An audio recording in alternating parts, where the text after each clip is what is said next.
हमारे चैनल को सब्सक्राइब करें और सभी वीडियोस के नोटिफिकेशंस प्राप्त करने के लिए बेल आइकन दबाएं। गुड मॉर्निंग स्टूडेंट्स, 12वीं फिजिक्स में आज आपका चैप्टर है विद्युत धारा का चुंबकीय प्रभाव और उस पर जो प्रश्न आपको आज अपन बात करेंगे वो प्रश्न है बायो-सेवर्ट नियम लिखिए और इसके आधार पर 1 एम्पियर धारा को परिभाषित कीजिए। बच्चों, ये बिल्कुल स्टार्टिंग क्वेश्चन या कॉन्सेप्ट है धारा का चुंबकीय प्रभाव का। इसकी अगर अवधारणा की बात करें कि इसका औचित्य क्या है या इसका इनिशियल पॉइंट कहाँ है, उस पर थोड़ा सा आपको इसलिए बताना जरूरी है क्योंकि जब हम धारा विद्युत पढ़कर यहाँ आते हैं तो धारा विद्युत में बहुत ही ये चर्चा नहीं होती है कि कैसे जो है किसी चालक पर धारा प्रवाहित होती है तो उसका जो मैग्नेटिक जो प्रॉपर्टी है उसको भी हम कैसे एक्सप्रेस करते हैं। अच्छा देखिए, जब वैज्ञानिकों की बात आती है तब भी ये इम्पोर्टेंट हो जाता है, तो उस पर अपन जो बैकग्राउंड है उसको थोड़ा सा तराश लेते हैं, है ना। उसका अर्थ ये है कि बायो-सेवर्ट का मतलब क्या है। हुआ ये बच्चों कि ऑस्ट्रिन ने जब इलेक्ट्रिसिटी का एनालिसिस किया अपने प्रयोग के द्वारा, तो उसने कहा कि जब किसी चालक में धारा प्रवाहित करते हैं तो उसके चारों ओर चुंबकीय क्षेत्र उत्पन्न हो जाता है। अच्छा, उस बात को तमाम मतलब ये 19वीं शताब्दी की शुरुआत थी, तो फिर मतलब इस पर ये चर्चा होती रही कि आखिर जो ये कॉन्सेप्ट है चुंबकीय क्षेत्र, उसका भी भाई मापन होना चाहिए। तब इन दोनों वैज्ञानिकों ने मिलकर के बायो और सेवर्ट ने ये मिलकर इसके मापन संबंधी जो एक अवधारणा विकसित की। तो उन्होंने बताया कि हाँ, ये बात सही है कि जब भी किसी चालक में हम विद्युत धारा प्रवाहित करते हैं तो उसको नामित किया उन्होंने कि अच्छा ये धारावाही चालक है, तो उसके चारों ओर जो है एक चुंबकीय क्षेत्र उत्पन्न हो जाता है और वो कितना होता है या इस चुंबकीय क्षेत्र को हम कैसे मेजर करते हैं, उसके लिए उन्होंने एक नियम का प्रतिपादन कर दिया और इन्हीं के नाम पर ये जो नियम है वो कहलाता है बायो-सेवर्ट का नियम। यानी जब आपका प्रश्न डायरेक्ट भी हो तो आपको एक लाइन बताना चाहिए। जैसे प्रश्न आया कि बायो-सेवर्ट नियम क्या है, तो आपको बताना चाहिए कि बायो-सेवर्ट ने ये बताया कि किसी धारावाही चालक के चारों ओर चुंबकीय क्षेत्र का एक अपना अस्तित्व होता है और ये चुंबकीय क्षेत्र का जो मापन है हम इस आधार पर करते हैं और इसके लिए जो इन्होंने नियम दिया बायो और सेवर्ट ने मिलकर, उसको बायो-सेवर्ट का नियम कहा जाता है, राइट। तो इस तरह से ये बायो-सेवर्ट नियम की जो कॉन्सेप्टिव जो इनिशिएशन है इस पर भी आपको जानना चाहिए। हम बायो-सेवर्ट नियम की व्याख्या करेंगे ही, ये 4 नंबर का क्वेश्चन आता है, लेकिन इसके आगे पीछे जो चीजें होती हैं वो भी मैं आपको इस वीडियो में बताने वाला हूं। इसलिए वीडियो के आखिर तक बने रहिए ताकि आपको ये पता चले कि अच्छा इसका जो ये बेसिक क्वेश्चन है, मतलब 4 अंक हासिल करने के लिए उसके आगे पीछे भी हमको तमाम छोटी छोटी चीजें देखने की क्यों जरूरत है, तो आपको पता चलेगा। और फिर मैं एक बात कहूंगा कि अगर आप नए हैं तो आप सब्सक्राइब कर लीजिए, वीडियो अच्छा लगे तो लाइक कीजिए, शेयर कीजिए और लगातार फिजिक्स देखते रहिए द्विवेदी फिजिक्स यूट्यूब चैनल में। आइए बात करते हैं बायो-सेवर्ट नियम की, इस प्रश्न के उत्तर की अपन बात करते हैं कैसे ये उत्तर हमें लिखना चाहिए। प्रश्न आया बायो-सेवर्ट नियम क्या है। एक और दूसरा तरीका आता है बायो-सेवर्ट नियम समझाइए और इसके आधार पर 1 एम्पियर धारा को परिभाषित कीजिए। ऐसा भी प्रश्न आता है। दोनों प्रश्नों का उत्तर हम क्रमशः आसानी से हल कर सकते हैं। बायो-सेवर्ट ने ये बताया कि किसी धारावाही चालक के चारों ओर अस्तित्व में आए चुंबकीय क्षेत्र का मापन इस तरह से होता है, यानी चुंबकीय क्षेत्र की तीव्रता किन किन बातों पर निर्भर करती है उसको पहले हम चित्र में आपको दिखा देते हैं। ये चित्र है, एक ये चालक आपको हमने दिखाने का प्रयास किया है एक्स वाई। ये मान लीजिए एक निश्चित लंबाई का चालक है, आप कोई भी लंबाई एल लंबाई मान सकते हो क्योंकि length is a expression of the length. तो एल लंबाई का कोई एक चालक है, अब उसमें आपने करंट फ्लो कर दी, ये आपने कहा कि धारा, तो अब ये चालक क्या कहला गया? धारावाही चालक कहला गया। ऑस्टिन ने जो बताया कि कोई धारावाही चालक है तो उसके चारों ओर जो है चुंबकीय क्षेत्र उत्पन्न होता है। तो चुंबकीय क्षेत्र का मापन आप किसी पॉइंट पर कर सकते हो, यहां कर सकते हो, यहां कर सकते हो, यहां कर सकते हो। मैंने भी यही बताने का प्रयास किया है कि ये एक पॉइंट भी हमने ले लिया जो चालक के ये जो एक पॉइंट आपने यहां लिया कि इस चालक के बिंदु से एक निश्चित दूरी पर r दूरी पर वो पॉइंट हमने लिया। तो यहां पर हम देखेंगे कि चुंबकीय क्षेत्र की तीव्रता किन किन बातों पर निर्भर करती है। देखिए इसमें 2-3 पॉइंट्स मैंने आपको एक्सप्रेस करने का प्रयास किया है। जैसे हमने चालक लिया तो पूरे चालक में जितनी धारा प्रवाहित हो रही है तो उसके कारण चारों ओर एक साथ हम चुंबकीय क्षेत्र की तीव्रता ज्ञात करने के बजाय आसानी से ये निकालने के लिए करेंगे कि एक छोटा सा उसका भाग ले लें। अब उसको हिंदी में अगर कहें कि तो छोटा सा भाग, तो उसको कहते हैं अल्पांश, अल्पधन अंश। अगर हिंदी भी अपन लोग जानते हैं, लोग हिंदी पढ़ते हैं, तो अल्पधन अंश में अल्पांश ये क्या है? आपकी दीर्घ स्वर संधि हो जाती है। तो अल्पांश का मतलब होता है उस चालक का छोटा सा भाग, उसको अल्पांश कहते हैं। तो अल्प अंश है तो पूरी लंबाई न लेके वो छोटी सी लंबाई को अपन क्या मान लेते हैं? डीएल मान लेते हैं। तो एक अल्पांश हमने ये इस तरह से ए बी डीएल लंबाई का निकाला, और यहां से जो पी पॉइंट की पोजीशन है उसको एक्सप्रेस करने के लिए 2 चीजें हम देखेंगे, सदिश राशि भी और अदिश राशि भी। तो दिशा को हमने कहा कि ये जो पी पॉइंट है वो बी से आर दूरी पर तो है ही, और साथ साथ इसकी जो चालक की लंबाई है, जैसे ये एल लंबाई का चालक है, तो इस लंबाई में जो हमने अल्पांश लिया है उससे ये थीटा दिशा बनाता हुआ है ना। तो ये एक चित्रण हो गया कि जो बेस है आपका, कैसे हम बायो-सेवर्ट नियम को एक्सप्रेस करते हैं। तो ये पहले चित्र बना लेना चाहिए। अब ये लिखने की बात नहीं है, ये पूरा चित्रीय ये निरूपण है आपका। अब आपको लिखना क्या है कि बायो-सेवर्ट नियम के अनुसार, तो पहले चित्र अपन बना लिए, चित्र को समझ लिए। अब आपको आंसर करना है, तो चित्र के बाद आपको आंसर करना है कि बायो-सेवर्ट नियम यह बताता है कि किसी धारावाही चालक के चारों ओर उत्पन्न चुंबकीय क्षेत्र की तीव्रता निम्न बातों पर निर्भर करती है। अब आपका चित्र बना है। नंबर 1, ये चुंबकीय क्षेत्र की तीव्रता जो आपने पी पॉइंट दिखाया है यहां, तो आप कहेंगे चुंबकीय क्षेत्र की तीव्रता चालक में प्रवाहित धारा के समानुपाती होती है। नंबर 1 पहला नियम, मतलब बायो-सेवर्ट नियम के अनुसार पहला पॉइंट आप क्या बताएंगे कि किसी धारावाही चालक के चारों ओर उत्पन्न चुंबकीय क्षेत्र की तीव्रता चालक में प्रवाहित धारा के समानुपाती होती है, अर्थात dV is directly proportional to I। यहाँ फिर मैं आपको बता दूं कि ये dV क्या निरूपित करता है? चुंबकीय क्षेत्र की तीव्रता निरूपित करता है। अब आपको एक चीज यहाँ ये बतानी जरूरी है, हो सकता है आप अच्छे स्टूडेंट हैं तो पहले समझ में आ गया हो, लेकिन मैं फिर बताऊंगा कि आपने कहा कि ये पूरे चालक में हमने करंट फ्लो की है, और उस चालक के चारों ओर चुंबकीय क्षेत्र को मापन करने के लिए आप क्या करते हैं? उस चालक का एक छोटा सा अंश लेते हैं, जिसकी लंबाई अपन क्या करते हैं?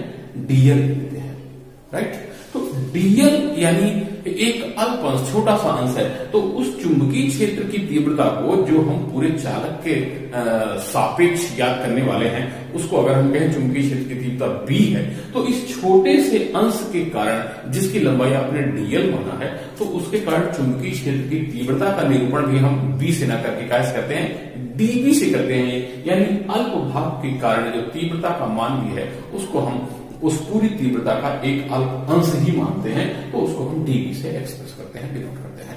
ये चीजें भी हैं बड़ी छोटी, लेकिन आपको यही क्लियर करते जाना चाहिए, क्योंकि ये जो है फर्स्ट क्वेश्चन है, यानी आप इसमें एंट्री कर रहे हैं चुंबकीय प्रभाव में। तो ये चीज, तो पहला आपने पॉइंट क्या लिखा कि DV is directly proportional to I, right. दूसरा, धारावाही चालक के चारों ओर उत्पन्न चुंबकीय क्षेत्र की तीव्रता उस चालक की अल्पांश की लंबाई के भी समानुपाती होती है, अर्थात dV is directly proportional to DL. ये पूरा बच्चों परिभाषित रूप में भी लिखना चाहिए और इन मैथमेटिकल फॉर्म भी आपको एक्सप्रेस करना चाहिए। आपको पूरे के पूरे 4 नंबर चाहिए। ठीक, तीसरा पॉइंट फिर अपन बताते हैं कि धारावाही चालक के चारों ओर उत्पन्न चुंबकीय क्षेत्र की तीव्रता उस बिंदु पर चालक से निर्मित कोण की ज्या के समानुपाती होती है, अर्थात dV is directly proportional to sine theta.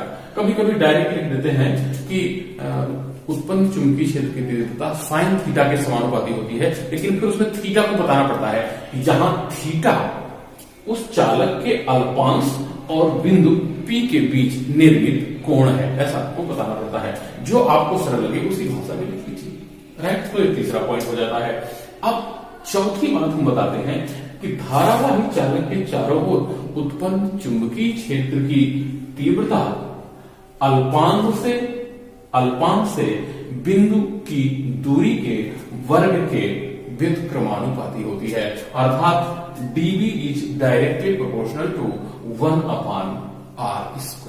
इस तरह से तो ये चारों पॉइंट्स बच्चों आप पहले बढ़िया डिफाइन कर देते हैं और उसको पॉइंट वाइज यहां पर लिख देते हैं। ठीक, अब ये जो है आपका कंप्लीट आंसर नहीं है, आपको इसको पूरा एक्सप्लेन करना है। जानते हैं जब भी किसी नियम की बात आती है, सिद्धांत की बात आती है, तो हमें ये लिखना चाहिए कि इस तरह से ये इसका फाइनल जो रिजल्टेंट रूप है। तो ये जो 4 चीजें आई उनको आप कंबाइन करके लिख दीजिए। तो यहां लिखते हैं इस प्रकार संयुक्त रूप में अल्पांश dl के कारण चुंबकीय क्षेत्र की तीव्रता dV is directly proportional to I dl sin theta upon r²। सबको मिला दिया। यहां आपको फिर मैं ये बात बताना चाहूंगा कि ये I है, dl है, sin थीटा है, तो ये dV के साथ ऊपर है, मतलब अगर इसको ऐसे देखें तो dV के साथ है, मतलब जब इनका मान अधिक होगा तो dV का मान अधिक होगा। ये एक एक नंबर के लिए बहुत इंपॉर्टेंट है बच्चों। आपने कहा कि यदि किसी चालक के अल्पांश पर हम 1 एम्पियर की धारा प्रवाहित कर रहे हैं, अगर हम धारा का मान 2 गुना कर दें तो चुंबकीय क्षेत्र का मान कितना बढ़ जाएगा, आधा कर दें तो कितना बढ़ जाएगा, घट जाएगा, या उस टाइप का खाली स्थान में दे दे, सही गलत में दे दे। तो इस तरह की चीजें अल्पांश की लंबाई 2 गुनी कर दें, आधी कर दें, 1/4 कर दें, 4 गुनी कर दें तो क्या हो जाएगा, इस टाइप का। यदि थीटा का मान, अभी थीटा का मान भी अपन देखेंगे कैसे होता है। यदि ये जो P है वो चालक के अक्ष पर ले तो क्या होगा, अक्ष से थीटा कोण बनाते हुए लेंगे तो क्या होगा, थीटा का मान कैसे बढ़ता है, तो ये चुंबकीय क्षेत्र की तीव्रता बढ़ जाती है। ये तमाम चीजें वही मैं कह रहा था कि आप लास्ट तक वीडियो में बने रहिए, एक एक चीजें अपन यहां क्लियर करने वाले हैं। तो अभी इसका फाइनल रूप मैथमेटिकल एक्सप्रेशन देख लेते हैं, फिर उन छोटी छोटी बातों पर अपन आनंद उड़ाएंगे, है ना। ये dV is directly proportional to I dl sin theta upon r²। ये जो है बायो-सेवर्ट नियम का ये संयुक्त रूप है। अब इसको हम आगे थोड़ा सा ले चलते हैं। जैसे ये डायरेक्टली प्रोपोर्शनल है, यानी प्रोपोर्शनल सिग्नल है। अपन देखते हैं कोई भी सिद्धांत और नियम की बात करते हैं तो प्रोपोर्शनल सिग्नल को हटाने के लिए एक प्रोपोर्शनल कांस्टेंट लेते हैं। यहां भी ऐसा ही करेंगे। तो अगर इस प्रोपोर्शनल साइन को हटाते हैं तो एक प्रोपोर्शनल साइन हम लेते हैं और उसको इस तरह से लिखते हैं कि या dV is equal to k, वही k एक प्रोपोर्शनल साइन लेने का तो वो हो जाता है k into I dl sin theta upon r²। और यहां लिखते हैं जहां k एक अनुपातिक नियतांक है, इसका मान मापन की पद्धति और चालक के चारों ओर उपस्थित माध्यम पर निर्भर करता है, माध्यम की प्रतीक पर निर्भर करता है। ये हमें लिखना चाहिए यहां। अब वो k का मान जो है आमतौर पर हम SI पद्धति में मापन करते हैं, तो यहां भी लिखेंगे कि k का मान SI पद्धति में y या निर्वात माध्यम के लिए μ0/4π होता है। तो इस तरह से लिख दिए। अतः dV is equal to μ0/4π into I dl sin theta upon r²। जहां ये भी यहां आपको बताना चाहिए, जहां μ0 उस चालक की चुंबकनशीलता है, बच्चों, चाहे वो इलेक्ट्रिक प्रॉपर्टी हो किसी कंडक्टर की, चाहे मैग्नेटिक प्रॉपर्टी हो, चाहे वो ऊष्मीय गुण हो उसका, ये एक मतलब उसकी प्रवृत्ति को, उसकी कैरेक्टरिस्टिक को एक्सप्रेस करने के लिए एक कांस्टेंट हम लेते हैं। यहां पर जो म्यू जीरो कांस्टेंट है वो चालक की चुंबकनशीलता को बताता है, और इसका जो मान है बच्चों, मतलब जो म्यू जीरो की वैल्यू होती है वो 4 पाई इंटू 10⁻⁻7 होती है, और इसलिए यहाँ म्यू जीरो अपान 4 पाई को हम SI यूनिट में वायु या निर्वात के लिए सीधे लिख लेते हैं। Mu zero upon 4 pi is equal to 10⁻⁻7, तो यह आ जाता है I dl sin theta upon r square, और चुंबकीय क्षेत्र की तीव्रता का मात्रक यहां लिख देते हैं टेस्ला। ठीक, तो ये चुंबकीय क्षेत्र की तीव्रता का SI मात्रक अपन ने लिख दिया। तो इस तरह से बायो-सेवर्ट नियम से dV इज इक्वल टू आ जाता है 10⁻⁻7 I dl sin theta upon r square. यही बायो-सेवर्ट नियम है। अब मान लीजिए आपको ये प्रश्न में दिया हुआ है कि इस आधार पर या बायो-सेवर्ट नियम के आधार पर 1 एम्पियर को परिभाषित कीजिए। तब कई बार बच्चे क्या करते हैं, ये इतनी सरल सी चीज ऐसा लगता है कि कोई अतिरिक्त प्रश्न है, और वो बच्चे इस प्रश्न का जवाब नहीं दे पाते और 1 नंबर उनका माइनस हो जाता है। मैं तो कहूंगा इट इज वेरी सिंपल, इसको भी आप इत्मीनान से देख लीजिए। इसमें कुछ नहीं है, सब कुछ एक कर दीजिए, सब कुछ एक कर दीजिए, तो यूनिटी स्ट्रेंथ है ना, आपको 1 एम्पियर की धारा मिल जानी है। कैसे? अब 1 एम्पियर की धारा को आपको परिभाषित करना है। बायो-सेवर्ट का नियम आपके पास है, dV is equal to 10⁻⁻7 I dl sin theta upon r square. Right, अब इसमें देखिए इधर dV है चुंबकीय क्षेत्र की तीव्रता, टेस्ला इसका मात्रक है, यहां 10⁻⁻7 है। I को आपको 1 एम्पियर प्राप्त करना है, I को आपको 1 एम्पियर प्राप्त करना है, यानी इन सबको मिला करके आपको अगर 1 मिल जाए, R इज इक्वल टू 1, तो वो क्या कहलाएगा, धारा का परिमाण जब 1 एम्पियर हो जाएगा तो आप कह देंगे कि इसे ही 1 एम्पियर कहते हैं। अब आइए देखिए इसके लिए क्या जुगाड़मेंट हमको करना है, इस पर चर्चा करते हैं। बच्चों, इसके लिए करते क्या है कि dV is equal to 10⁻⁻7 I dl sin theta upon r square में देखिए क्या क्या करते हैं। dl क्या है, लेंथ ऑफ द कंडक्टर है, अल्पांश है वो, तो अल्पांश हो चाहे बड़ा अंश हो, लेंथ है वो, तो लेंथ की यूनिट SI यूनिट क्या होती है स्टैंडर्ड में, मीटर होती है। तो इसको आप इकाई मान लें, मतलब इकाई लंबाई का अल्पांश है, तो इकाई लंबाई को क्या कहेंगे, 1 मीटर कहेंगे। यानी यदि इस बायो-सेवर्ट नियम समीकरण 1 में dl is equal to 1 metre ले लें, अब साइन थीटा को 1 कैसे कहेंगे, तो if theta is equal to 90 degree, तो साइन थीटा क्या हो जाएगा, 1 हो जाएगा, क्योंकि ये हमको पता है कि साइन 90 इज इक्वल टू 1 होता है।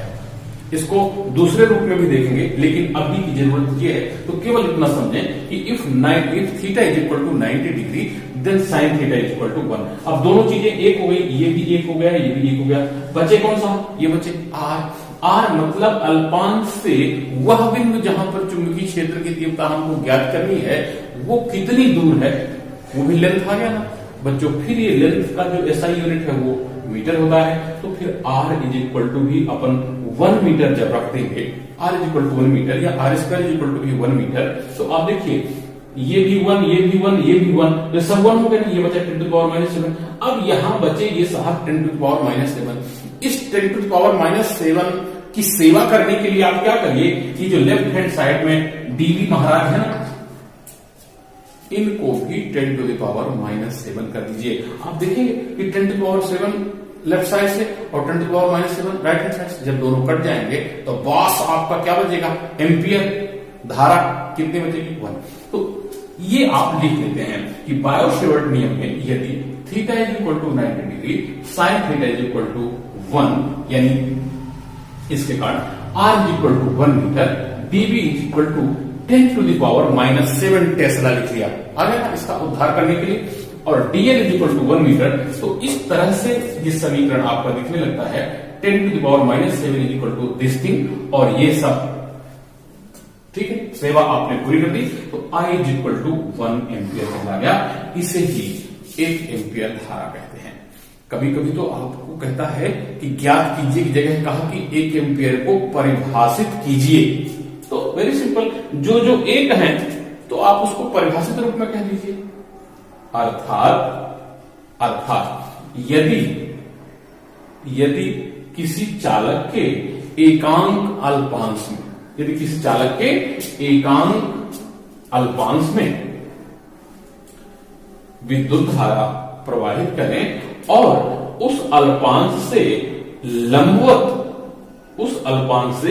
लंबवत 1 मीटर की दूरी पर कोई बिंदु हो जहां पर चुंबकीय क्षेत्र की तीव्रता का मान कितना हो, 10⁻⁷ टेस्ला हो, तो चालक में प्रवाहित धारा का मान 1 एम्पियर होता है, या इसे ही 1 एम्पियर की धारा कहते हैं।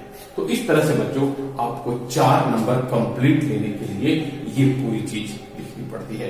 ये अभी मैं कह रहा था कि वीडियो के अंतिम तक बने रहिए, इसमें एक छोटी सी चीज और आपको सुनना है, वो ये, इस theta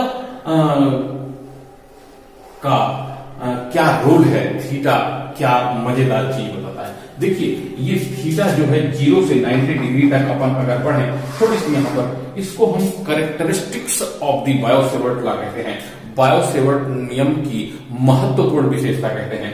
theta is equal to 0 की क्या हैसियत है, या थीटा इज इक्वल टू 0 का क्या मतलब है। आप इसको ऐसा समझिए कि यदि चालक के अक्ष में ही चुंबकीय क्षेत्र की तीव्रता ज्ञात करते हैं, तब ये चुंबकीय क्षेत्र की तीव्रता 0 होती है, क्योंकि थीटा इज इक्वल टू 0। यदि थीटा इज इक्वल टू 0 तो sine theta is equal to 0, और जब sine theta is equal to 0 तो इस डीवी का तो भट्ठा ही बैठ जाता है, मतलब डीवी इज इक्वल टू क्या हो जाता है, 0 हो जाता है। नंबर 1, तो ये महत्वपूर्ण विशेषता है। आपसे पूछा जा सकता है कि यदि किसी चालक के अक्ष पर ही चुंबकीय क्षेत्र की तीव्रता ज्ञात करनी हो तो वो चुंबकीय क्षेत्र की तीव्रता कितनी होती है, 0 होती है, न्यूनतम होती है, ऐसा कह सकते हैं। और दूसरा, अगर theta is equal to 90 degree, यानी यदि वह बिंदु जहां पर चुंबकीय क्षेत्र की तीव्रता हम ज्ञात कर रहे हैं वो कितना कहां होता है, लंबवत होता है, चालक के अक्ष पर लंबवत होता है, तो चुंबकीय क्षेत्र की तीव्रता मैक्सिमम हो जाती है। तो वो कितनी हो जाती है, μ0/4 पाई इंटू IdL/r² हो जाती है। इसे ऐसा भी कह सकते हैं 10⁻⁷ इंटू IdL/r²। तो इस महत्वपूर्ण विशेषता को भी आपको ध्यान रखना है। तो ये होता है बच्चों आपका धारा के चुंबकीय प्रभाव का पहला वीडियो, और वो प्रश्न के रूप में कि बायो-सेवर्ट नियम क्या है, इसकी मुख्य विशेषता बताइए, या बायो-सेवर्ट नियम के आधार पर आप 1 एम्पियर धारा को परिभाषित कीजिए। तो इस तरह से ये आपका वीडियो होता है। धन्यवाद। अगले वीडियो देखने के लिए, अगले कॉन्सेप्ट फिजिक्स के समझने के लिए बने रहिए द्विवेदी फिजिक्स यूट्यूब चैनल के साथ। धन्यवाद। द्विवेदी फिजिक्स में एक बार पुनः आपका स्वागत है। आज 12वीं की फिजिक्स में धारा का चुंबकीय प्रभाव, इस चैप्टर में एक बहुत ही खास विषय वस्तु पर बात करने वाले हैं, और उसको मैं डायरेक्ट आपके सामने इस तरह से रखता हूं कि धारावाही वृत्ति लूप के केंद्र पर चुंबकीय क्षेत्र की तीव्रता ज्ञात कीजिए। इस प्रश्न का उत्तर आप कैसे देंगे, इस प्रश्न के उत्तर पर अपन बात करेंगे निश्चित रूप से, लेकिन मैं आपको इसकी खासियत बताता हूं, पहले उस पर अपन बात करेंगे। बच्चों, जो परीक्षा में प्रश्न पत्र का स्वरूप होता है वो ये होता है कि प्रश्नों को कितने तरह से बच्चों के सामने रखा जाए, ये बहुत ही इंपॉर्टेंट चीज होती है। इसमें सबसे खास बात ये होती है कि प्रश्नों को कितने तरीके से हम वर्गीकृत करते हैं।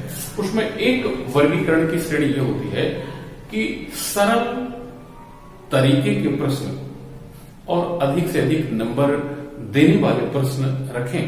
तो अगर हम इस दृष्टि से प्रश्नों का वर्गीकरण करते हैं तो ये प्रश्न, यानी धारा के चुंबकीय प्रभाव में ये प्रश्न, धारावाही वृत्ति लूप के केंद्र पर चुंबकीय क्षेत्र की तीव्रता ज्ञात कीजिए, ये प्रश्न सबसे मजेदार और सबसे महत्वपूर्ण होता है। इसलिए मैं कहूंगा कि अगर धारा के चुंबकीय प्रभाव में अगर आपको केवल एक प्रश्न तैयार करना है, यानी आप बिलो पॉवर्टी लाइन के स्टूडेंट के रूप में अपने आप को स्वीकार करने में कोई संकोच नहीं महसूस करते, तो आप इस प्रश्न को बड़े ही आसानी से लगा सकते हैं। इस पर ही अपन चर्चा करने वाले हैं। और ये भी मैं बता दूं कि ये लगभग हर बार परीक्षा में आपको पूछा जाता है, इसलिए ऐसे प्रश्नों को बिल्कुल अपने को पकड़ लेना चाहिए, अपनी पकड़ मजबूत कर लेनी चाहिए। कितना सरल है आइए देखते हैं अगले 4-5 मिनट में। मेरे ख्याल से आपको बहुत ही पसंद आएगा ये वीडियो अपना, और अगर पसंद आता है तो लाइक कीजिए और अपने मित्रों को भी बताइए कि द्विवेदी फिजिक्स में इस प्रश्न का वीडियो आप जरूर देखिए। चलिए इस प्रश्न के उत्तर पर चर्चा करते हैं। बच्चों, प्रश्न से ही क्लियर है कि धारावाही वृत्तीय लूप, आप पिछले वीडियोस अगर तुम्हारे देखे हैं तो उसमें आपको ये देखने को मिला होगा कि कैसे बायो-सेवर्ट ने बताया कि जब किसी चालक में धारा प्रवाहित की जाती है तो उसके चारों ओर चुंबकीय क्षेत्र उत्पन्न हो जाता है, और किसी भी बिंदु पर हम चुंबकीय क्षेत्र की तीव्रता कैसे ज्ञात करते हैं।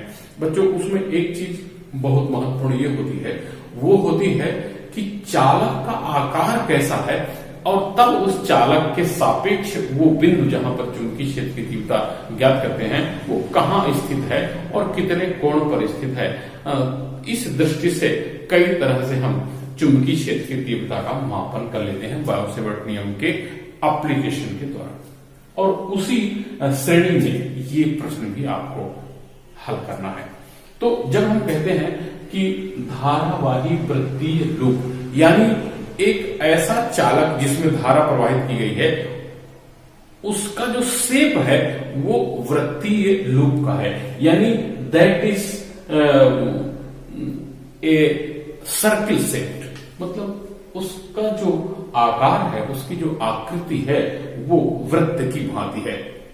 वेरी सिंपल कि जब आप उसकी गणितीय व्याख्या करेंगे तो आप इस तरह से करेंगे कि धारावाही वृत्तीय लूप के केंद्र पर चुंबकीय क्षेत्र की तीव्रता ज्ञात करने के लिए चित्रानुसार, जो मैं बार बार आपको एक मददगार टर्म यूज करना बताया करता हूं कि आप लिख दीजिए चित्रानुसार, यानी सबसे पहले जब आप आंसर करने जाएं तो सबसे पहले फिगर को क्लियर कट बता दें, चित्र आपका एकदम स्पष्ट होना चाहिए, तब आप यहां लिख दें। एक चीज मतलब इसमें अगर लिखने में थ्योरी में क्या होता है कि फिजिक्स क्या है कि एक मैथमेटिकल डेरिवेशन में जब अपन करते हैं तो थ्योरी के कुछ टर्म्स स्वाभाविक रूप से मिस हो जाते हैं, तो उसका नुकसान ना हो इसके लिए अपन चित्र बना दें और फिर लिखें माना चित्रानुसार ऐसा करके। मैं नहीं कह रहा हूं कि आप जानबूझकर 1-2 टर्म मिस कर दीजिए और एग्जामिनर को जांचने लगिए कि क्या हमको 4 नंबर देता है कि नहीं, तो भाई आपका नुकसान हो जाएगा, है ना। लेकिन आप चित्र बढ़िया बना दीजिए और फिर लिखिए कि धारावाही वृत्तीय लूप के केंद्र पर चुंबकीय क्षेत्र की तीव्रता ज्ञात करने के लिए माना एक धारावाही चालक इस प्रकार का है कि उसकी आकृति वृत्तीय है और केंद्र उस वृत्त का O तथा त्रिज्या उसकी R है। अब हमको इस वृत्तीय लूप के केंद्र पर यानी O पॉइंट पर चुंबकीय क्षेत्र की तीव्रता ज्ञात करनी है। यदि हम ये मान लें कि इस वृत्तीय लूप का एक अल्पांश AB जिसकी लंबाई dl है, तो बायो-सेवर्ट नियम के द्वारा इस अल्पांश AB या dl लंबाई के इस अल्पांश के कारण इससे r दूरी पर किसी बिंदु पर स्थित किसी बिंदु पर चुंबकीय क्षेत्र की तीव्रता जो होती है वह परिभाषित होती है dB = μ0/4 pi × I dl sin θ/r² से। ये आपका बेस तैयार हो गया, इसको मान लीजिए दैट इज इक्वेशन नंबर 1। अब आप देखिए ये वृत्त है, इस वृत्त में ही एक पार्ट आपने, एक अल्पांश आपने चुन लिया है। इस अल्पांश से r दूरी पर किसी भी बिंदु पर चुंबकीय क्षेत्र की तीव्रता आप निकालते तो उस पर जो चुंबकीय क्षेत्र की तीव्रता का जो मान होता है वो ये होता है। अब आपको यहां देखना है कि इस अल्पांश AB के सापेक्ष वो R दूरी पर जो पॉइंट आपने लिया है उसकी सापेक्ष स्थिति को आप कैसे वर्गीकृत कर सकते हैं, उसको कैसे आप चिन्हित कर सकते हैं, उसको कैसे समझें तो एकदम क्लियर कट अकॉर्डिंग क्वेश्चन आपका आंसर आए। आइए उस पर विचार करते हैं। देखिए ये DL जो है परिधि में है, मतलब कोई भी पॉइंट जिसके कारण आपको R दूरी पर चुंबकीय क्षेत्र की तीव्रता ज्ञात करनी है वो परिधि में होता है। तो अब परिधि के सापेक्ष अगर केंद्र की बात करें तो परिधि को केंद्र से मिलाने वाली रेखा को क्या कहते हैं? त्रिज्या कहते हैं। अब आप अगर यहां 12वीं फिजिक्स पढ़ रहे हैं तो मेरे को उम्मीद है, मैं तो पूर्ण विश्वास करता हूं पर कि आप लोग 9वीं पढ़े हैं, 10वीं पढ़े हैं और सब पास होके 12वीं तक आए है ना। फिर भी मैं एक चीज यहां आपको बता दूं कि ये आपको मालूम है कि त्रिज्या जो है वो परिधि पर लंब होती है। त्रिज्या परिधि हम 10वीं में अगर अपन को थोड़ा सा आंख बंद करके ले चलें तो अपन ये एक प्रमेय पढ़ते हैं कि सिद्ध कीजिए कि वृत्त की त्रिज्या परिधि पर लंब होती है। इस टाइप का एक हम थ्योरम पढ़ा करते हैं। खैर वो थ्योरम को मारिए गोली, यहाँ आप समझिए कि हमें मालूम है कि किसी वृत्त की त्रिज्या परिधि पर लंब होती है। यानी आपको यहाँ ये क्लियर कट होना चाहिए कि ओ जिस पॉइंट पर हमको चुंबकीय क्षेत्र की तीव्रता निकालनी है वो है वास्तव में वृत्त की त्रिज्या, और परिधि के सापेक्ष इस ओ पर जब हम चुंबकीय क्षेत्र की तीव्रता निकालने जा रहे हैं तो उसका आशय है कि अल्पांश के सापेक्ष वह बिंदु यानी वृत्त का केंद्र जिस पर हमको चुंबकीय क्षेत्र की तीव्रता ज्ञात करनी है वो लंबवत है। यानी यहां हम थीटा के रूप में क्या चुन सकते हैं? 90 डिग्री। तो इसको आप कह सकते हैं। आपको ये समझने की बात है, आपको कहना तो सिर्फ इतना है बच्चों, आप कह दीजिए कि चित्र से स्पष्ट है, कि भले स्पष्ट नहीं हो पर आप बोल दीजिए कि चित्र से स्पष्ट है। देखिए कितनी मददगार होती हैं ये छोटी छोटी चीजें। स्पष्ट है भले स्पष्ट नहीं है। हाँ ये जरूर मैं कहूंगा कि बिना चित्र बनाए मत कह देना भाई कि स्पष्ट है। कभी कभी तो बच्चे ऐसा भी कह देते हैं कि चित्र से स्पष्ट है और चित्र विचित्र है। भैया चित्र नहीं बना हुआ, ऐसा मत करना, नहीं तो आपके पूरे नंबर वही मिलेंगे क्या? वृत्तीय नंबर मिल जाएंगे। ऐसा अपन को नहीं लेके चलना, राइट। तो चित्र से स्पष्ट है कि theta is equal to 90 degree, that means कि sine theta is equal to 1। और जब sine theta is equal to 1 तो फ्रॉम फर्स्ट इक्वेशन कौन सा? dv is equal to μ0/4 I D L sine theta upon r square हमें मिल जाता है। ये sine theta is equal to जैसे 1 रखते हैं तो dv इज इक्वल टू आ जाता है μ0/4 into I D L upon r square. ये क्या आ गया? जो आपका समीकरण है वो आता है आपका समीकरण अल्पांश AB जिसकी लंबाई dl है उसके कारण बिंदु O या वृत्त के केंद्र पर चुंबकीय क्षेत्र की तीव्रता का मान। अब इस अल्पांश के कारण चुंबकीय क्षेत्र की तीव्रता जो निकली है तो पूरे वृत्त की अगर बात कर लें तो ऐसे ही ऐसे अल्पांश, ये AB अल्पांश, फिर यहां से अल्पांश, फिर यहां से अल्पांश, फिर यहां से अल्पांश, तो पूरे अल्पांशों का जो योग होता है वो पूरा 4 होता है। तो अगर हम ये कहें कि एक अल्पांश जिसकी लंबाई dl है उसके कारण चुंबकीय क्षेत्र की तीव्रता इतनी है, तो पूरे इस वृत्तीय लूप के कारण केंद्र पर चुंबकीय क्षेत्र की तीव्रता को निकालने के लिए हमको क्या करना पड़ेगा? ऐसे सभी अल्पांशों के कारण चुंबकीय क्षेत्र की तीव्रताओं का योगफल निकालना पड़ेगा। और बच्चों हमें अच्छे से मालूम है, हमने पहले भी ये सीख लिया है कि इस तरह का जो टोटल होता है उसको हम समेशन कहते हैं या इंटीग्रेशन कहते हैं। आइए आज इंटीग्रल के रूप में इसको कैलकुलेट करते हैं। मतलब integral value of the intensity of magnetic field at the point O, यानी इन संपूर्ण अल्पांशों के कारण बिंदु O पर चुंबकीय क्षेत्र की तीव्रता क्या हो जाएगी? ये जो dv की वैल्यू आई उसका हम क्या कर दें? इंटीग्रल वैल्यू निकाल दें, यानी सम ऑफ द dv's।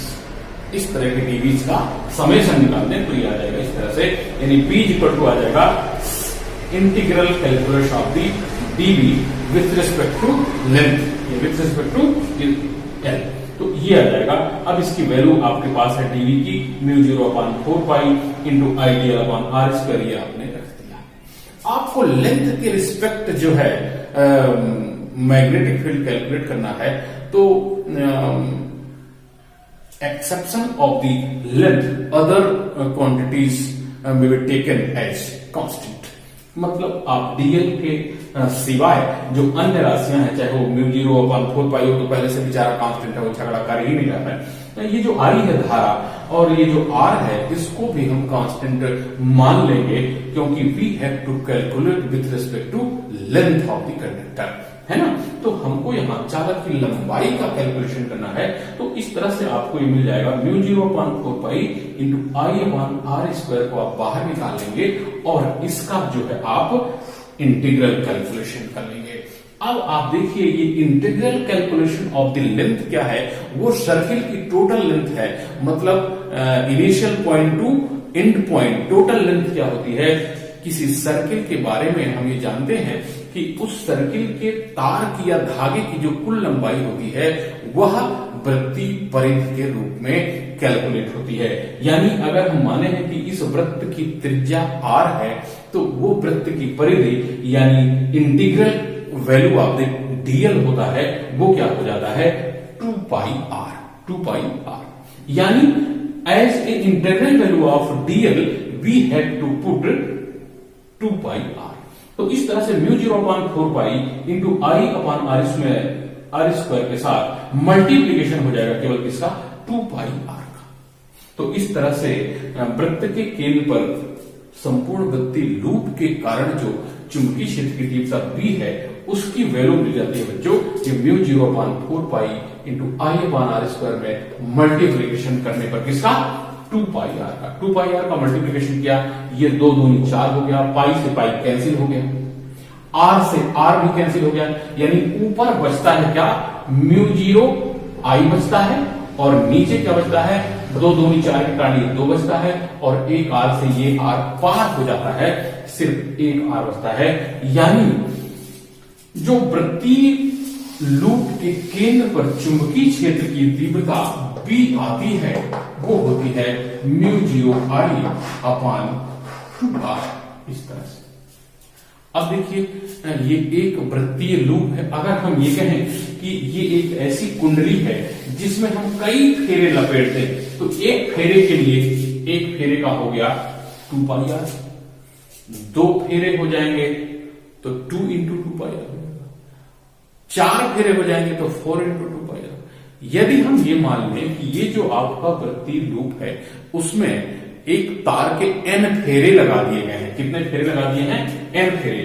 यानी यदि वृत्तीय कुंडली या वृत्तीय लूप में फेरों की संख्या n हो, तो ये चुंबकीय क्षेत्र की तीव्रता आ जाती है μ0 NI/2r। ये बच्चों आप याद रखिएगा, ठीक। तो इस तरह से वृत्तीय कुंडली के केंद्र पर चुंबकीय क्षेत्र की तीव्रता वायु सेवर्ट नियम की सहायता से हम कैसे आसानी से ज्ञात कर लेते हैं, ये आज आपने देखा।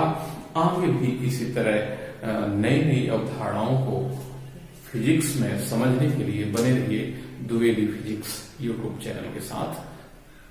Thanks a lot. आइए फिर से 12वीं की फिजिक्स में मैग्नेटिक पर ही बात करते हैं और आज भी एक बेहद खास कॉन्सेप्ट आपके सामने अपन एक्सप्लेन करने वाले हैं, और वो है लॉरेंट बल का एप्लीकेशन। ये प्रश्न कई तरह से आता है और उसके विभिन्न स्वरूपों पर पहले अपन प्रकाश डाल लेते हैं और उसके बाद आपको इन प्रश्नों के उत्तर हमें कैसे देना है, इन पर बात करेंगे। सबसे पहले तो बच्चों, अगर मान लीजिए बहुत ही दयालु प्रश्न है तो आपसे कहेगा कि लॉरेंट बल क्या है, या लॉरेंट बल को समझाइए।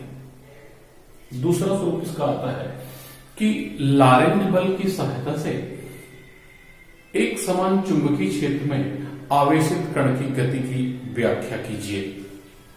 इसमें अगर हम कहें तो ये एक बेसिक कॉन्सेप्ट इसी पर है कि एक समान चुंबकीय क्षेत्र में आवेशित कण की गति की व्याख्या कीजिए। इस टाइप पर इस प्रश्न के यानी इस अवधारणा के प्रश्नों का और भी जो अलग अलग स्वरूप होता है, थोड़ा सा अपन उस पर चर्चा कर लेते हैं। और इसके लिए जरूरी है कि आप वीडियो में लास्ट तक बने रहिए। प्रश्न का ट्विस्ट कैसे हो, प्रश्न की प्रकृति कैसे हो, आपको कॉन्सेप्ट तो समझ में आ जाए, लेकिन उस प्रश्न के लिहाज से कॉन्सेप्ट को आप उस प्रश्नकर्ता के सामने उत्तर को रख सकें, ये आपकी सफलता होती है। और इसके लिए जरूरी है वीडियो पर पूरी नजर, है ना। दूसरे और तीसरे स्वरूप की मैं बात करता हूं, वो स्वरूप इस तरह से होते हैं कि एक समान चुंबकीय क्षेत्र में आवेशित कण की गतिज ऊर्जा का व्यंजक निम्न कीजिए। दूसरा, एक समान चुंबकीय क्षेत्र में आवेशित कण की गति की व्याख्या कीजिए, अतः सिद्ध कीजिए कि आवेशित कण की त्रिज्या आवेशित कण के वेग के समानुपाती होती है, या आवेशित कण का वेग उस वृत्त की त्रिज्या के समानुपाती होता है। कभी कभी तो ऐसा भी आ जाता है कि लॉरेंज बल के द्वारा या लॉरेंज बल के उपयोग से एक समान चुंबकीय क्षेत्र में आवेशित कण की गति के लिए कोणीय वेग, आवृत्ति, आवर्त काल ज्ञात कीजिए। इस तरह से तमाम चीजें आती हैं। और कभी कभी तो आता है कि लॉरेंज बल की सहायता से बताइए कि वेग किन कारकों पर निर्भर करता है, या लॉरेंज बल का मान किन किन कारकों पर निर्भर करता है। तो ये इस तरह से विभिन्न तरीके से परीक्षा में आपसे प्रश्न पूछा जाता है। कॉम्पिटेटिव व्यू भी इसके इसी में समाहित है। इसलिए अपन इस वीडियो में ये बताने की कोशिश करेंगे कि किसी भी एंगल से, किसी भी तरह से आपसे जब ये प्रश्न पूछा जाए तो कोई भी प्रश्न आपको बाधक ना बने, आपको कठिन न लगे, और आप प्रत्येक प्रश्न का बड़ी आसानी से आंसर प्रश्नकर्ता के सामने रख सकें। ये अपन इस वीडियो में विस्तार से चर्चा करने वाले हैं। अगर मान लीजिए सामान्य सा प्रश्न है कि लॉरेंज बल के द्वारा एक समान चुंबकीय क्षेत्र में आवेशित कण की गति की व्याख्या कीजिए, या लॉरेंज बल क्या है इसके द्वारा ऐसा कीजिए, या केवल लॉरेंज बल को आपको मान लीजिए ध्यान दिलाने के लिए उसने लॉरेंज बल को नहीं लिखा, सीधे कह दिया कि एक समान चुंबकीय क्षेत्र में आवेशित कण की गति की गणितीय विवेचना कीजिए, तब भी आपको आंसर तो यहीं से शुरू करना चाहिए कि एक समान चुंबकीय क्षेत्र में आवेशित कण की गति की विवेचना या गति की व्याख्या लॉरेंज बल की सहायता से की जाती है। अब जैसे ही आपको ये मालूम है कि आप लॉरेंज बल की सहायता से ये तमाम चीजें करने वाले हैं, तो जाहिर है कि आपको लॉरेंज बल मालूम है। लॉरेंज बल क्या बताता है कि किसी चुंबकीय क्षेत्र में जो कोई आवेशित कण जब गति करता है तो उस पर लगने वाले बल का मान किन कारकों पर निर्भर करता है, और उस बल को फाइनली अपन डिफाइन करते हैं F = QVB sin थीटा से। इसका मतलब कि हम लोग जो लास्ट वीडियो में लॉरेंज बल को डिफाइन कीजिए ये कह चुके हैं, पढ़ चुके हैं, उसका मतलब है कि F is directly proportional to Q, यानी magnitude of the charge particle, velocity of the charge particle, intensity of magnetic field, और ये थीटा कैसे, किस मार्ग में, किस दिशा में जो कण है वो गति करता है।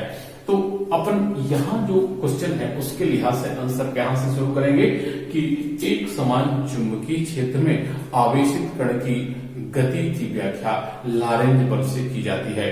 हम जानते हैं कि एक समान तीव्रता B के चुंबकीय क्षेत्र में भी वेग से गति करने वाला कोई आवेशित कण अगर Q है जो चुंबकीय क्षेत्र की तीव्रता से थीटा कोण बनाता है, तो उस पर लगने वाला लॉरेंज बल F = QVB sin थीटा होता है।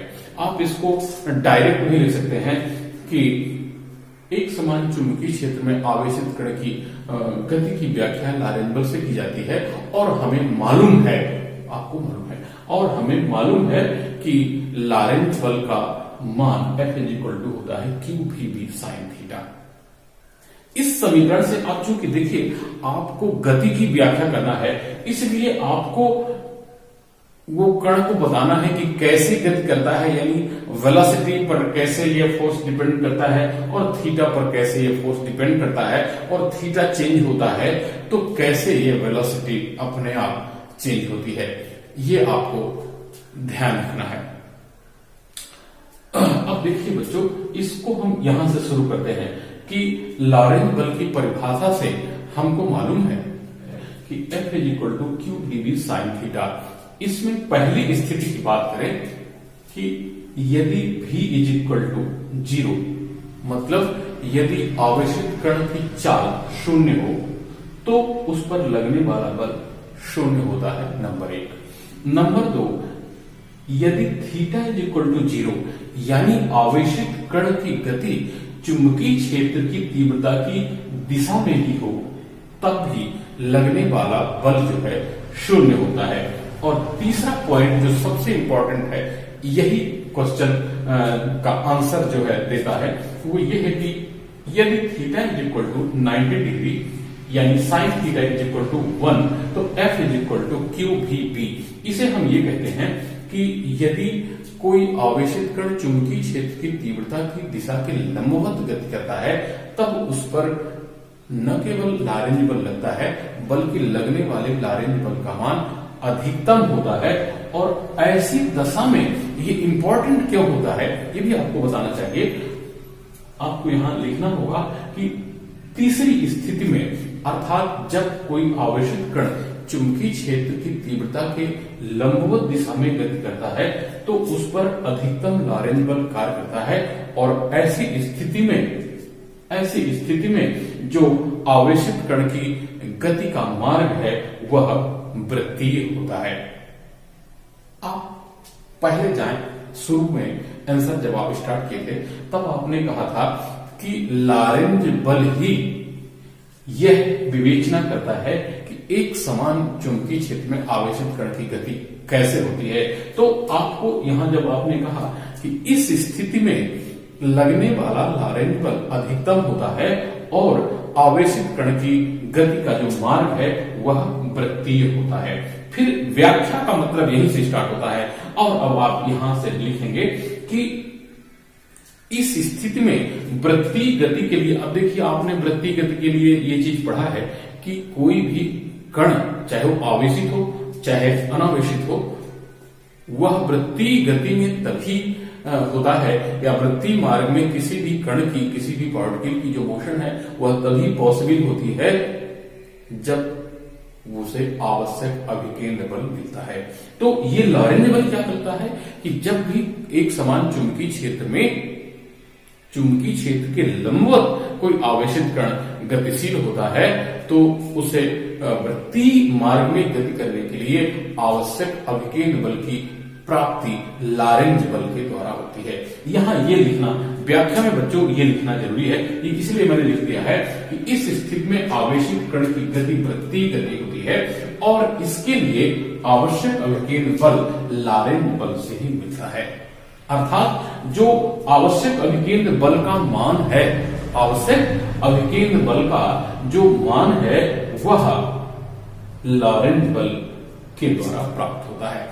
अब यहां आप जानते हैं कि लॉरेंज बल is equal to Q V B maximum होता है, ये आपने लिख दिया है।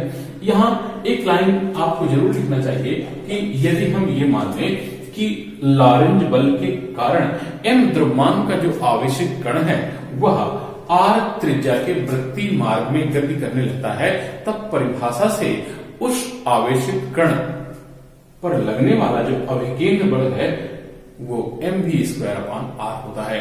अतः लॉरेंज बल बराबर अभिकेंद्र बल जब अप्लाई करेंगे तो नेक्स्ट लाइन आपको क्या मिलेगी, अर्थात Q V B is equal to mv²/r। अब ये आपकी व्याख्या शुरू होगी, गणितीय विवेचना। तो Q V B is equal to mv²/r। इससे देखिए v और v बोथ साइड से कैंसिल आउट हो जाते हैं, तो इससे आपको मिल जाता है r is equal to mv/qb। ये बहुत इंपॉर्टेंट होता है, इसको मैं आगे भी आपको बताऊंगा। एक कॉन्सेप्ट अपन पढ़ेंगे साइक्लोट्रॉन, आगे की वीडियो में अपन देखेंगे साइक्लोट्रॉन किस सिद्धांत पर कार्य करता है, बताइए इसको, ऐसे वैसे आगे बात करेंगे। यहाँ ये इतना जरूर आप गांठ बांध लीजिए कि अर्थात r is directly proportional to v या v is equal to v is directly proportional to r is equal to आ जाता है mv/qb।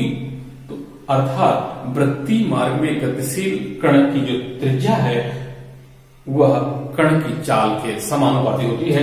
या इसको अगर हम ऐसे लिखें, या अगर इसको v इज इक्वल टू लिखते हैं, v is equal to Q B R या आर क्यू बी, तो अपान ये हो जाएगा n, ऐसे है ना, v is equal to Q B R Q B या Q B R upon n। तो इससे भी कह सकते हैं कि v is directly proportional to r, ऐसा भी आप इसको कह सकते हैं, है ना। कि अर्थात वृत्तीय मार्ग में गतिशील कण का जो वेग है वह वृत्तीय मार्ग की त्रिज्या के समानुपाती होता है, इस तरह से।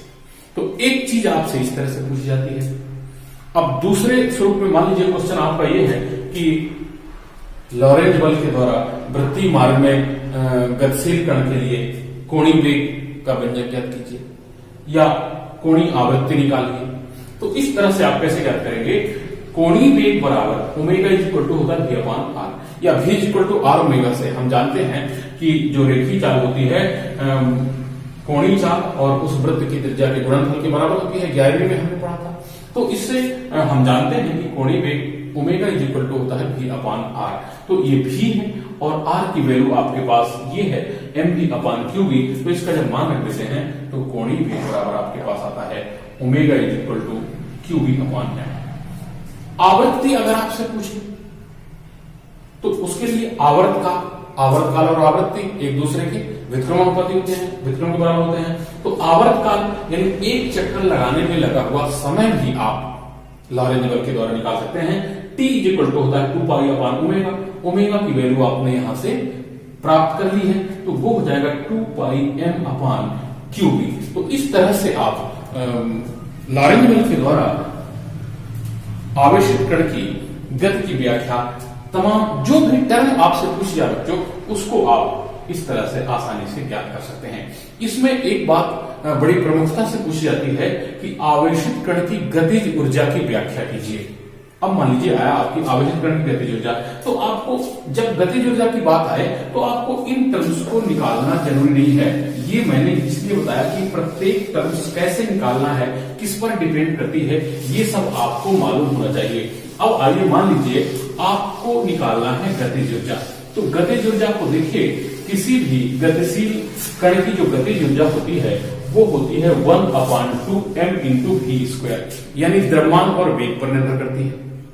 तो वेग आपने प्रथमतः मतलब इस एक्सप्लेनेशन का, इस मैथमेटिकल एक्सप्रेशन का जो ओरिजिन है वो ये है कि लॉरेंज बल जो है कैसे एक समान चुंबकीय क्षेत्र में आवेशित कण की गति की व्याख्या करता है।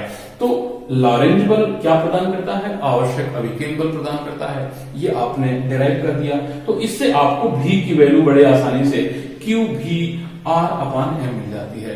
अब इससे आपको अगर मिले कि आवेशित कण की गतिज ऊर्जा का व्यंजक निगमित कीजिए, तो आप एक लाइन का, अतः आवेशित कण की गतिज ऊर्जा E kinetic is equal to परिभाषा से 1/2m v स्क्वायर। अब you have the value of v from this equation, तो पुट हियर, तो E काइनेटिक आपको क्या मिल जाएगा? 1/2m v स्क्वायर, यानी q b r upon m का स्क्वायर। तो इससे आपको आवेशित कण की गतिज ऊर्जा 1/2m q square b square r square m square, यहां से m और m कैंसिल आउट हो जाएंगे, तो E kinetic is equal to आपको मिल जाएगा q square b square r square upon 2m। तो इस तरह से ये जो है आपका जो लॉरेंज बल है किसी समरूप चुंबकीय क्षेत्र में आवेशित कण की गति की व्याख्या कर सकता है। तो इस तरह से किसी भी तरह का क्वेश्चन हो बच्चों, आपसे मतलब लॉरेंज बल का उपयोग पूछे तो ऐसा लिख सकते हैं, लॉरेंज बल के द्वारा गतिज ऊर्जा की बात करें तो आप कह सकते हैं सिद्ध कीजिए कि आवेशित कण की जो चाल होती है वह वृत्त की त्रिज्या के समानुपाती होती है, वो कर सकते हैं। अगर प्रश्न का आता है कि आवेशित कण की गतिज ऊर्जा का व्यंजक निगमित कीजिए, तब भी आप कर सकते हैं। आप ये समझिए, इससे जो कॉम्पिटिशनल व्यू के क्वेश्चन आते हैं, 1 नंबर का आ सकता है, 2 नंबर का आ सकता है, 5 नंबर का आ सकता है, पूरा एक्सप्रेशन आपको डिराइव करने के लिए है। तो किसी भी तरह से क्वेश्चन आए, आपको एक कॉन्सेप्ट याद रखना है कि लॉरेंज बल क्या बताता है, किसी आवेशित कण की एक समान चुंबकीय क्षेत्र में गति की व्याख्या करता है। और दूसरी चीज क्या इंपॉर्टेंट है जो आपको याद रखना है कि जब आवेशित कण चुंबकीय क्षेत्र के लंबवत दिशा में गति करता है तो इस दशा में लगने वाला आवश्यक जो लॉरेंज बल है वह मैक्सिमम होता है।